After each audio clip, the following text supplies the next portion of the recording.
Hello student, मैं अरविंद कुमार आपका स्वागत करता हूं अपने YouTube channel AR3 coaching classes में। मैं आज 10वीं के गणित से मोस्ट इम्पोर्टेंट क्वेश्चन कराने वाला हूं।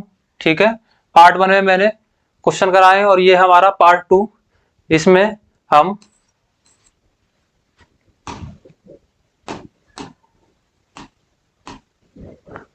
इसमें क्वेश्चन सॉल्व कराने वाले हैं, देखते हैं।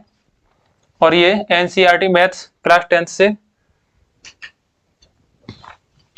Most important question for board exam. ठीक है, तो ये जो बोर्ड एग्जाम है 2024 में, उसकी दृष्टि से बहुत ज्यादा महत्वपूर्ण है, तो सभी इसको देखें।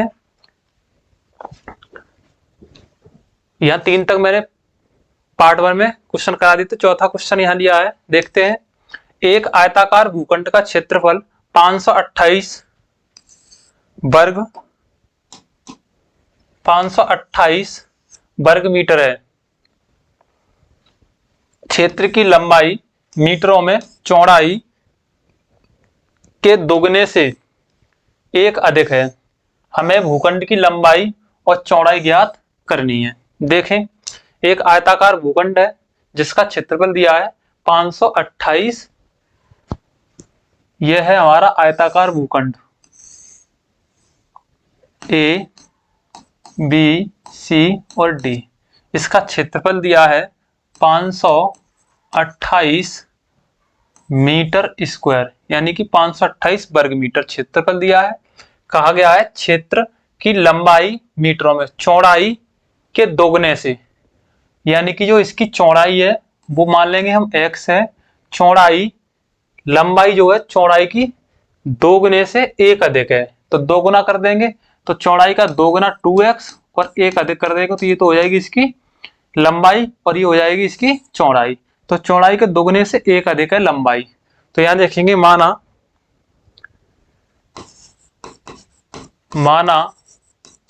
आयताकार भूखंड की चौड़ाई बराबर x मीटर है।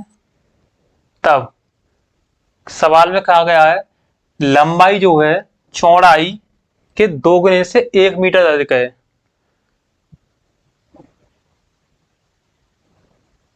तो यहां पर लंबाई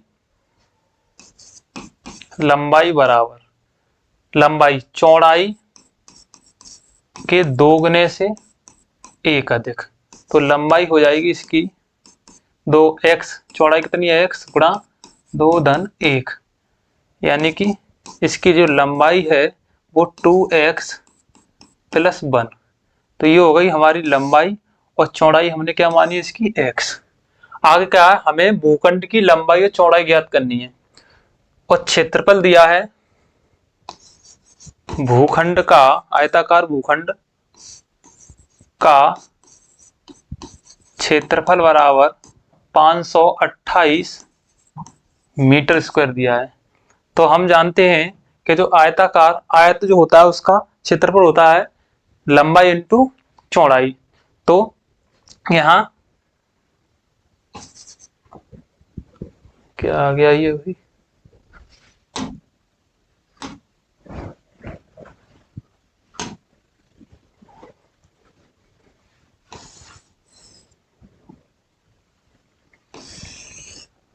तो आयताकार भूखंड है, तो आयताकार भूखंड का जो क्षेत्रफल होगा वो होगा लंबाई गुणा चौड़ाई बराबर 528 मीटर स्क्वायर। तो लंबाई हमारी क्या है 2x प्लस 1 इंटू चौड़ाई है हमारी x मानी है हम, तो चौड़ाई x बराबर 528।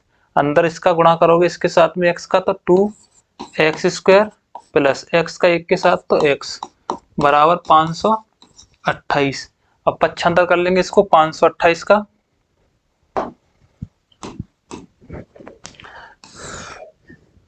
यहाँ 2x square plus x minus के हो जाएंगे 528 बराबर 0। अब देखें 528 का इस 2 के साथ गुणा करें, 528 का 2 के साथ गुणा करोगे तो ये हो जाएगा 8 दूनी 16, 2 दूनी 4 और 1 5, 5 दूनी 10, 1056। और 1056 के ऐसे गुणनखंड करो, अभाज्य गुणनखंड जिनका अंतर यहाँ पर माइनस का चिन्ह और इस x का गुणांक कितना 1, तो इसका अंतर करके कितना आ जाना चाहिए, 1 आ जाना चाहिए। तो 2 से काट दें, 2 पंजे 10, 2 दूनी 4, 2 छिंग 12, 2 छिंग 12, 2 पंजे 10, 2 दूनी यहाँ 16 है।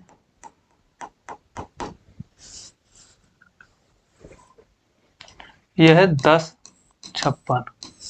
अब इसके वेक्टर करो, 2 पंजे 10, 2 दूनी 4, 2 अट्ठे 16, 2 दूनी 4, 2 छिंग 12, 2 चौका 8, 2 एकम 2, 2 तीय 6, 2 दूनी 4, 2 छिंग 12, 2 छिंग 12, 2 तीय 6, 2 तीय 6, 3 से काटो, 3 एकम 3, 3 एकम 3,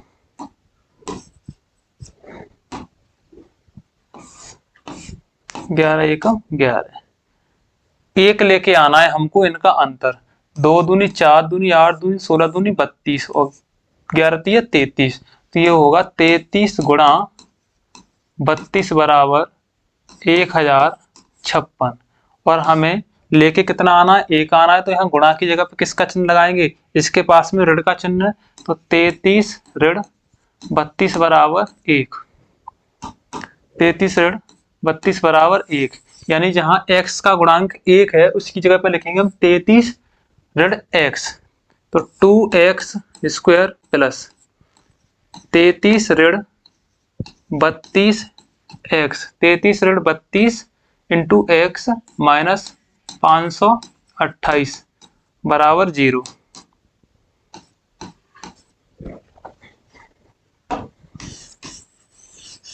इसको हटा देते हैं।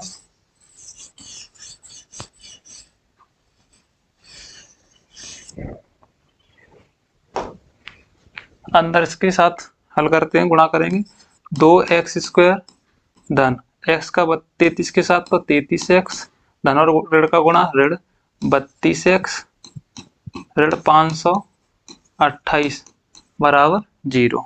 यहाँ से और यहाँ से कॉमन ले लेंगे, यहाँ से 2x कॉमन है तो यहाँ 2x बाहर निकाल लिया, 1x बचेगा प्लस के 33 बचेंगे, x हमने 33, 2x नहीं केवल यहाँ x कॉमन होगा। क्या कॉमन होगा, x, क्योंकि 2 कॉमन नहीं है इसमें, यहाँ केवल x कॉमन है, तो यहाँ बचेगा x 2x प्लस 33। यहाँ से हमने x बाहर निकाल लिया माइनस की।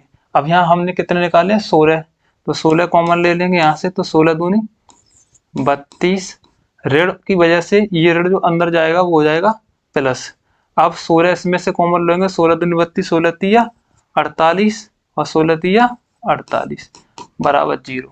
अब यहाँ 2 में से कॉमन ले रहे हो तो यहाँ से पूरा कॉमन लेंगे, यहाँ 2x प्लस 33, 2x प्लस 33 दोनों जगह है, बाहर निकाल लें, 2x प्लस 33 बाहर निकालेंगे तो यहाँ बचेगा x ऋण 16 बराबर 0। अब देखें 2x प्लस 33 इजिकल टू 0 ले लिया, तो यहाँ से हमारा 2x इजिकल टू क्या होगा, माइनस का 33 और x बराबर निकालेंगे तो x बराबर होगा माइनस का 33 अपॉन ये गुणा से भाग में जाएगा 2।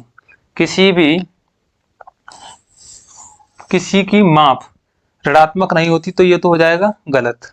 अब हम इसको लेंगे x माइनस 16, x माइनस 16 बराबर 0, इसका पच्छंद करेंगे तो x बराबर प्लस का 16, तो ये हो गया हमारा x बराबर 16।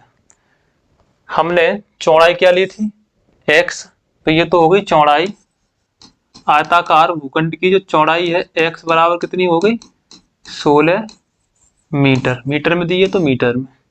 और लंबाई हमारी है कितनी है, लंबाई 2x प्लस 1, 2x प्लस 1, तो ये लंबाई बराबर 2 इंटू x का मान यहाँ से रख देंगे 16 प्लस 1, 16 दूनी 32 धन 1, 32 और 1 कितना हो गया 33। तो इस आयताकार भूखंड की जो लंबाई है वो 33 मीटर है, 33 मीटर, और चौड़ाई है वो 16 मीटर। तो ये हो गए, एक आयताकार भूखंड दिया था, इसका क्षेत्रफल 528 वर्ग मीटर है, क्षेत्र की लंबाई मीटरों में चौड़ाई के दोगुने से एक अधिक है। देखो सबसे पहले हमने माना आयताकार भूखंड की जो लंबाई चौड़ाई थी हमने उसको x मान लिया। जब इसकी चौड़ाई x है तो चौड़ाई लंबाई की दोगुने से, चौड़ाई जो है चौड़ाई का दोगुना और एक जोड़ दिया जाए तो वो लंबाई के बराबर होगा। तो यहाँ पर हमने लंबाई निकाल ली, लंबाई चौड़ाई के दोगुने से एक अधिक है। तो चौड़ाई हमारी x मानी थी, x और 2 के साथ गुणा करेंगे तो 2x प्लस 1 हो गया। अब भूखंड का क्षेत्रफल, आयताकार भूखंड था तो आयताकार भूखंड का जो क्षेत्रफल था वो 528 मीटर स्क्वायर था। तो आयताकार भूखंड का क्षेत्रफल होता है लंबाई इंटू चौड़ाई बराबर 528। लंबाई हमारी 2x प्लस 1 थी, चौड़ाई x, इसका अंदर गुणा करेंगे x का तो 2x स्क्वायर प्लस x बराबर 528। इसका पक्षांतर कर लेंगे, माइनस हो जाएगा। अब 528 का 2 के साथ गुणा करेंगे तो हो जाएगा 1056 और 1056 के ऐसे फैक्टर करेंगे जिनका अंतर आ जाना चाहिए 1, क्योंकि इस x का जो गुणांक है वो 1 है। तो उसके फैक्टर आए थे 33 गुणा 32, तो 33 में से 32 कम करेंगे तो 1 बचेगा। तो यहाँ x के पास में गुणांक में रख दिया हमने 33 ऋण 32। अब इसका अंदर गुणा किया, यहाँ पर 2x square plus 33x minus के 32x माइनस के 528, यहाँ से x कॉमन ले लिया तो 2x प्लस 33 बचा, यहाँ से 16 कॉमन ले लिया तो यहाँ से हमारा 2x प्लस 33। यहाँ देख लेते हैं दोनों जो कोष्टक में हमने लिया है कॉमन, उसके बाद जो कोष्टक आए उनमें सेम एक जैसी वैल्यू है तो सही है। तो यहाँ पर 2x प्लस 33 2x प्लस 33 बराबर 0, यहाँ से 2x प्लस 33 कॉमन ले लिया तो x माइनस 16 बचेगा। अब यहाँ से 2x प्लस 33 बराबर लेंगे तो यहाँ से x बराबर निकाला तो जो माइनस की आई, और किसी की विमा लंबाई या चौड़ाई ऋणात्मक नहीं होती तो ये तो गलत हो गया। हमने ले लिया x माइनस 16 बराबर 0, तो x बराबर 16, यहाँ से पता करेंगे इसको तो ये धनात्मक हो जाएगा तो ये होगी 16 मीटर। यानी कि चौड़ाई जो थी उस आयताकार भूखंड की x बराबर कितनी आ गई 16, और लंबाई थी चौड़ाई की दोगुनी, तो 16 दूनी 32 और 1 33 मीटर ये आ गई इसकी लंबाई। अगर 16 और 33 का गुणा करोगे तो कितना आना चाहिए 528। 16 दूनी 16 तीया 48 के 8, हाँ से 4, 16 दूनी 32, 16 तीया 48, 48 से 4 52। तो ये था इसका सही आंसर, लंबाई 33 और चौड़ाई 16। क्वेश्चन नंबर अगला है 5 नंबर। 5 नंबर में देखते हैं, under root 2x square plus 7x plus 5 root 2 equal to 0 गुणनखंड विधि से समीकरण के मूल ज्ञात करने हैं। तो ये दिया गया है, इसके गुणनखंड विधि से क्या करने हैं, मूल ज्ञात करने हैं।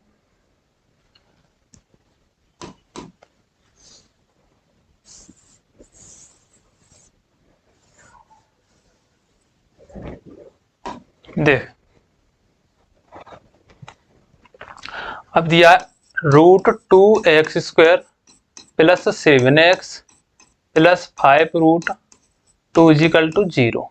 तो यहाँ क्या करेंगे, एक्स स्क्वायर का गुणांक इस अक्षर के साथ क्या करेंगे गुणा, तो अंडर रूट 2 का गुणा 5 रूट 2 के साथ करेंगे तो यहाँ तो 1 है, 5 एकम 5, और रूट 2 का रूट 2 के साथ करेंगे तो 2 हो जाएगा। तो 5 गुणा 2 बराबर कितना हो गया 10, और इस 10 के ऐसे फैक्टर करेंगे जिनका योग कितना आ जाए 7। तो यहाँ गुणा की जगह पे क्या लगा दें, हम प्लस का चिन्ह लगा दें, 5 धन 2 बराबर 7।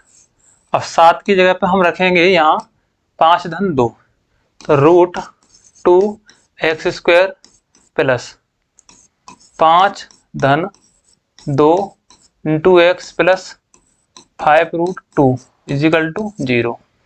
रूट 2x स्क्वायर प्लस ये हो जाएगा, अंदर गुणा करेंगे x का तो 5x प्लस का प्लस के साथ गुणा प्लस 2 का x के साथ तो 2x प्लस 5√2 इजिकल टू 0। अब यहां से और यहां से क्या करना है, हमको कॉमन लेना है। तो यहां से हम कॉमन लेंगे, अगर यहां से हमने x कॉमन ले लिया तो यहां बचेगा √2x प्लस 5 प्लस ये दो जो लिखे हैं, इस दो को मैं लिख सकता हूं 2 बराबर √2 गुणा √2। अगर इस दो के फैक्टर √2 तो इसमें से √2 बाहर निकाल लूंगा, तो √2 बाहर निकाल लिया हमने कॉमन, यहाँ बचेगा √2x प्लस ये √2 तो बाहर निकाले तो यहाँ बचेगा 5 बराबर 0।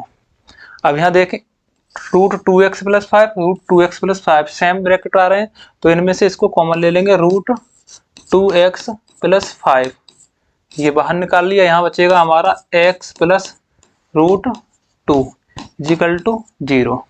अब एक ले लेंगे √2x प्लस 5 इजिकल टू 0, तो यहाँ से √2x इजिकल टू माइनस का 5 हो जाएगा, x बराबर निकालेंगे यहाँ से तो माइनस का 5/√2। ये एक तो x का मान ये आ गया, दूसरा है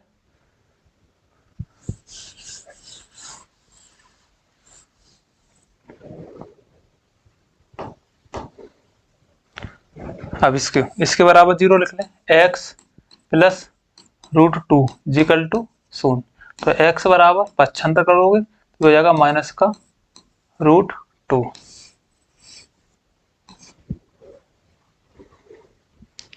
अगला क्वेश्चन है, ये इसके मूल थे, मूल आ गए इसके,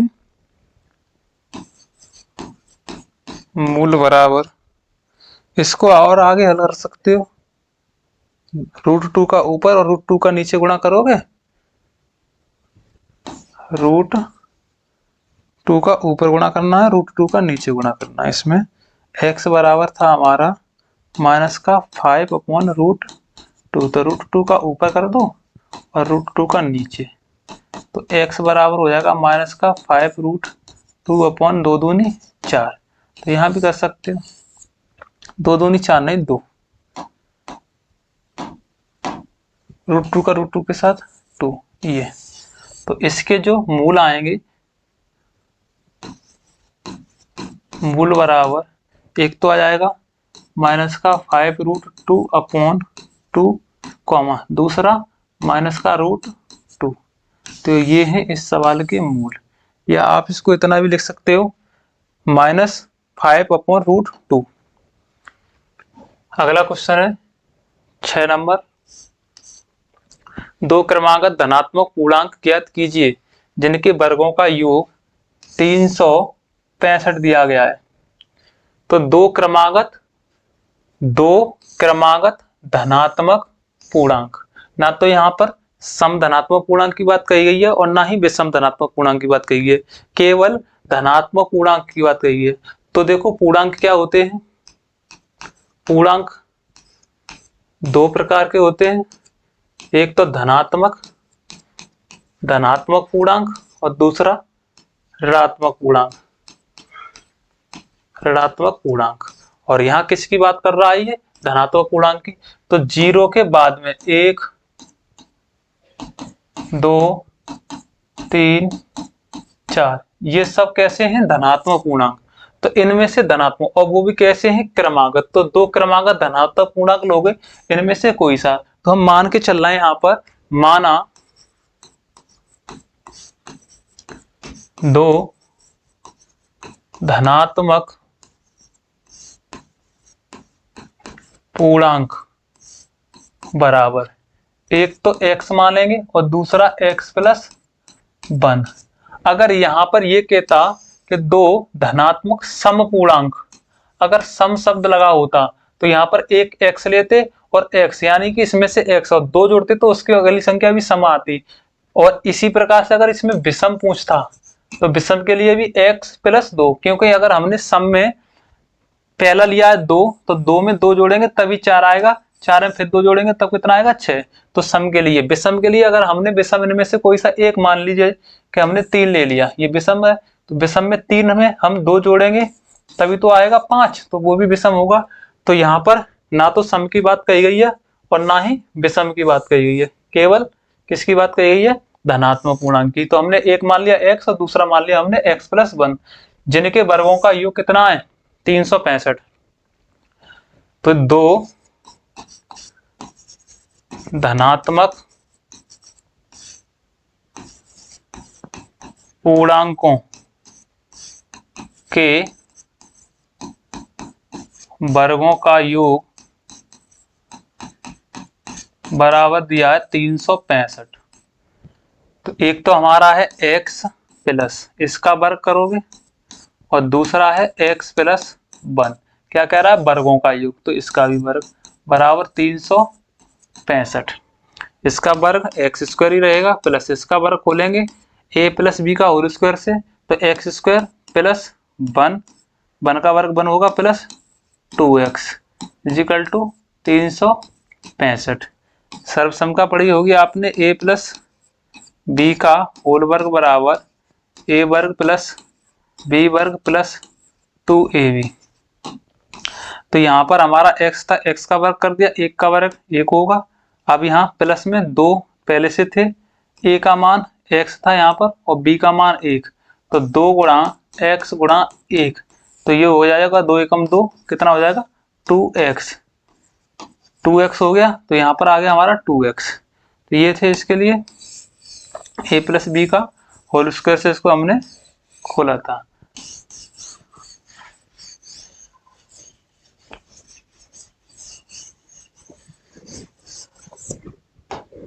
अब देखें ये x² और x² कितना हो जाएगा 2x², समान घात की राशियां जोड़ी जाती हैं आधार समान होने पर, प्लस 2x पहले लिख देंगे प्लस का 1। अब इसको 365 को इधर ले आएंगे तो माइनस का हो जाएगा 365। 2x² प्लस के 2x, 365 में से 1 कम करेंगे तो माइनस के बचेंगे 364 बराबर 0। 2 यहाँ से फिर कॉमन ले लें, सब में 2 का भाग चला जाएगा, तो यहाँ x² प्लस x माइनस 2 एकम 2, 1 बचेगा 16 हो जाएंगे, 2 अट्ठे 16, 2 दूनी 4 बराबर 0। x² प्लस x माइनस 182 बराबर 0 बट्टी, ये गुणा से भाग में जाएगा तो इसका भी क्या हो जाएगा 0 हो जाएगा। ये है x² plus x minus 182 equal to 0। 2 का भाग 0 में देंगे 0 हो जाएगा।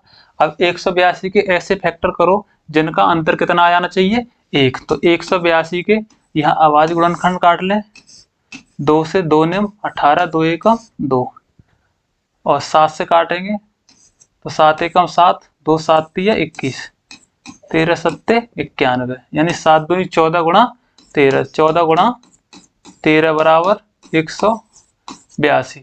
14 अंतर करके लागू, 14 ऋण 13 बराबर कितना हो जाएगा 1। तो यहाँ x का गुणांक 1 है और 1 की जगह पे कितना रखेंगे हम 14 ऋण 13, तो x² धन 14 ऋण 13 गुणा x ऋण 182 बराबर 0। x² धन x का अंदर गुणा करोगे तो 4 14x हो जाएगा, धनो ऋण का गुणा ऋण 13x हो जाएगा माइनस 182 बराबर 0। यहाँ से और यहाँ से कॉमन लेना है, यहाँ से x कॉमन है तो x बाहर निकालेंगे, यहाँ 2 थी तो 2 घात थी तो 1 घात बाहर आ गई। अब बचा हमारा x प्लस 14 x 1 घात थी बाहर आ गई, यहाँ बचेगा 14 ऋण, यहाँ पर है हमारा 13x ऋण 18, 13 कॉमन ले लेंगे यहाँ से, x बचा ऋण और ऋण का गुणा धन होगा, यहाँ पर 182 में 13 का भाग देंगे तो 13 एकम 13 और 5, 13 चौका 52, 14 बचेगा बराबर 0। अब इसमें और इसमें देख रहे हैं x+14 दोनों में, तो यहाँ से x+14 कॉमन ले लेंगे, यहाँ बचेगा हमारा x ऋण 13 बराबर 0। अब इसमें से x धन 14 बराबर 0 ले लें, तो यहाँ से x बराबर होगा हमारा माइनस का 14। दूसरा x ऋण 13 बराबर 0, तो यहाँ से x बराबर हो जाएगा धन का 13। अब यहाँ पर किसकी बात कही गई है? धनात्मक पूर्णांक की। तो धनात्मक पूर्णांक ये तो ऋणात्मक है, तो ये तो हो गया गलत। और धनात्मक पूर्णांक कितना है? 13 है। तो एक तो हमारा क्या आ गया? 13 आ गया x, और दूसरा क्या था हमारा? x plus 1। तो दूसरा x प्लस 1 था।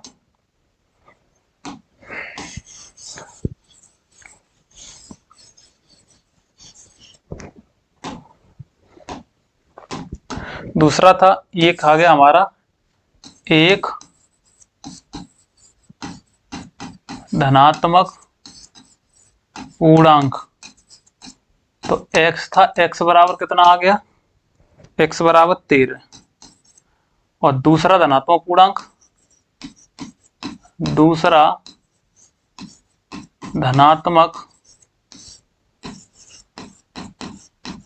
पूर्णांक x प्लस बराबर x प्लस 1। तो x का मान 13 धन 1 बराबर कितना हो गया? 14। तो ये हमारे जो धनात्मक पूर्णांक थे वो आ गए 13, 14।